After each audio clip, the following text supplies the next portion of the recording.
And he showed me a pure river of water. Who's talking here? John the Beloved. Who showed him this pure river of water? Jesus Christ. He took John the Beloved into heaven, and he showed him in the heavenly Jerusalem there was a clear river of pure water. And this water was water of life. The water was pure, and it is the water of life. Now, what is this water that the Lord showed John the Beloved? Pure water, and it's a pure river, and it's a water of life. The Lord Jesus in the Gospel of John chapter 4, he met the Samaritan woman at the well, and he engaged with her in a conversation, and he said to her, "Woman, if you ask the one who is talking to you, he will give you living water, that when you drink of this water you will thirst no longer." So what is the living water? Christ the Lord. He is the living water.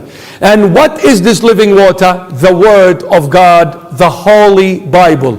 Guys, I beg you, I beg you, I beg you. You want to change your lifestyle? You want to change your way of thinking? You want to change the way of living? Start reading the Holy Bible every single day without fail. The Word of God is the living water that will give you eternal life, that will give you a brand new thought like Christ, that will change you for good. Because when you drink of this water, you will thirst no more. Neither in this life, nor in the next one. Read the Holy Bible every day. Read the Holy Bible every day. So the living water is Christ Himself. And who is Christ? John chapter 1 verse 1. He says it. In the beginning was the Word, and the Word was with God, and the Word was God. So the Word is Christ, who is God. So the Word of God is the living water, and the Word of God is the Holy Bible. Read the Holy Bible, you'll become a different person. No more downtown, brother. No more saboofa habibi in the backseat. No more clubbing, and no more going high. No more. The Word of God will change you.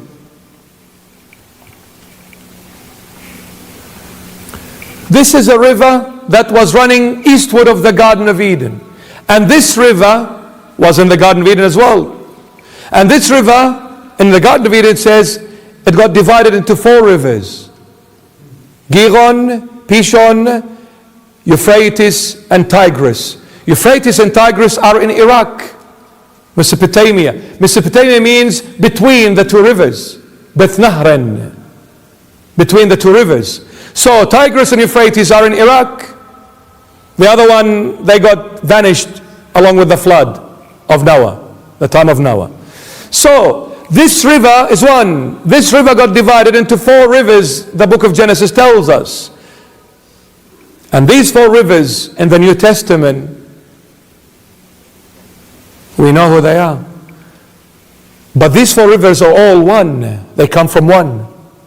That one river is the Lord Jesus. And from the Lord Jesus came out 4 rivers: Matthew, Mark, Luke, and John. These are the 4 rivers. These are the 4 Gospels.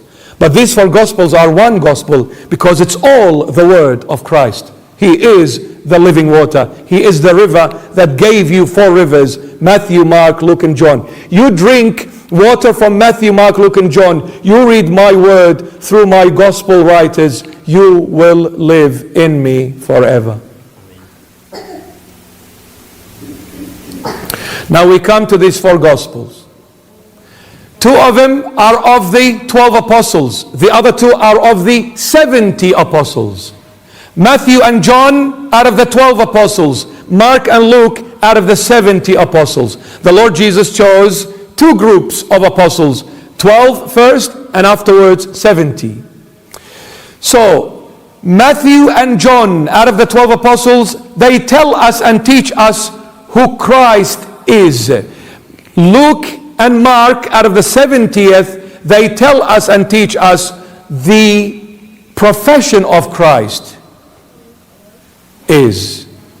So Matthew and John, they say who Christ is, and Mark and Luke, they say what Christ is, who he is and what he is. We come to Matthew. Matthew says, Jesus Christ is the Son of Man. I see God as a human being, the Son of Man. That's why you see the Son of Man mentioned quite often in the Gospel of Matthew more than anyone else. The Son of Man. And the Son of Man has a genealogy. Genealogy, you read it. It says the book of the birth of Jesus Christ, son of David and son of Abraham. Abraham begot Isaac, and Isaac begot Jacob. Jacob begot this. And it goes on a long list of peoples until it comes to the Son of God. There is a genealogy to the Son of Man. He is the perfect man on earth. Now, since Matthew introduces Jesus and says he is the perfect man, well, guess what? John came and he said, I'm introducing to you the perfect God. John, perfect God. Matthew, perfect man. Mark, the profession of Christ, the King. The Gospel of Mark talks about the roaring lion in the wilderness. And just like the lion is the king of the wilderness, so as Jesus Christ, in that resemblance, in that analogy, Jesus Christ is the King of kings and Lord of lords. He is the king over your life. So Mark is the king. That's his profession. And Luke introduces Christ as the servant. And the Gospel of Luke talks about Jesus going from one town to the other, from one village to the other, from one place to the other, healing the sick, reaching out to the needy people, healing, reaching out, serving all kind of people. So we put the four rivers together: Matthew, Mark, Luke, and John.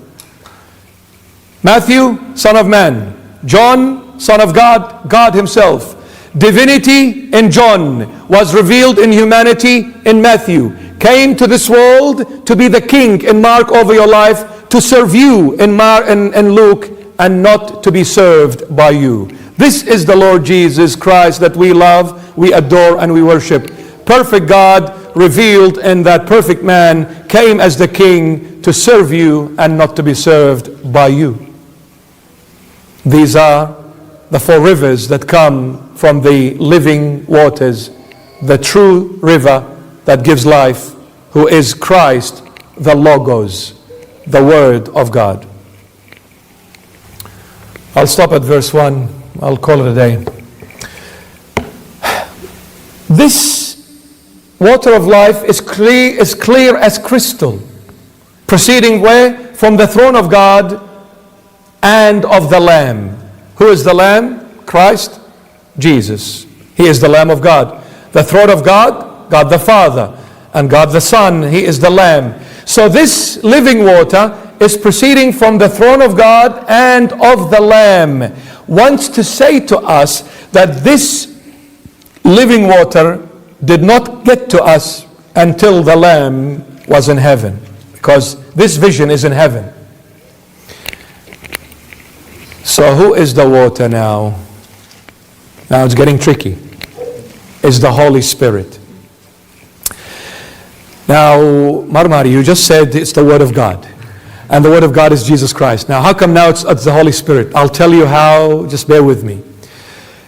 Now, this water is running from the throne of God and of the Lamb, meaning the Holy Spirit did not come down on us until the Lamb went up and sat at the right hand of the Father. When the Son went up and sat at the right hand of the Father, the Son of Man, not the Son of God.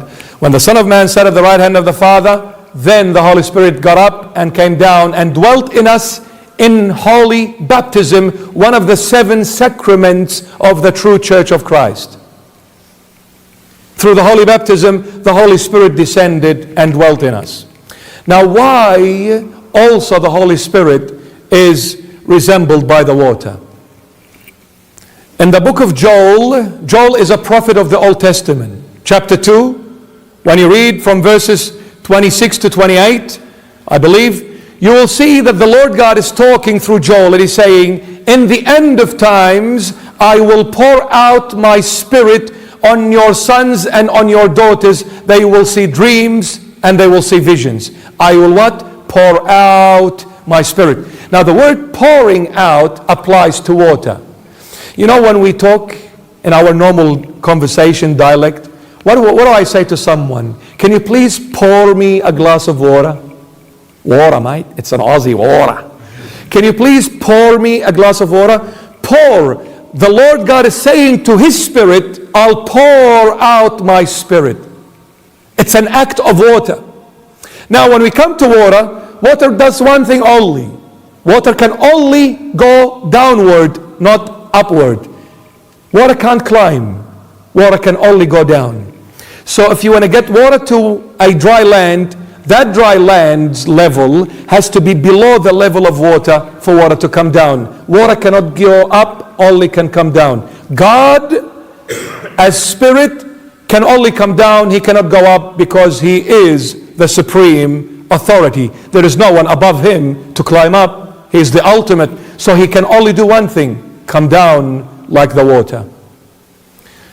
And for Him to come down and fill you up with His Spirit, you need to be humble. The ground has to be low. And we are the ground.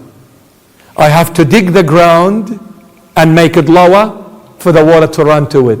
But you see, without the water, the land is going to go dry and it's going to die. The water comes, the dead, dry land becomes a living land. But for that water to come, I need to dig the ground and make it a lower level. Digging the ground, breaking it. That's why Jesus Christ, our Lord, sometimes uses the axe and the shovel and begins to break this land. So we go through some hardships, and those hardships start breaking me down. And I face an obstacle in life, and I struggle.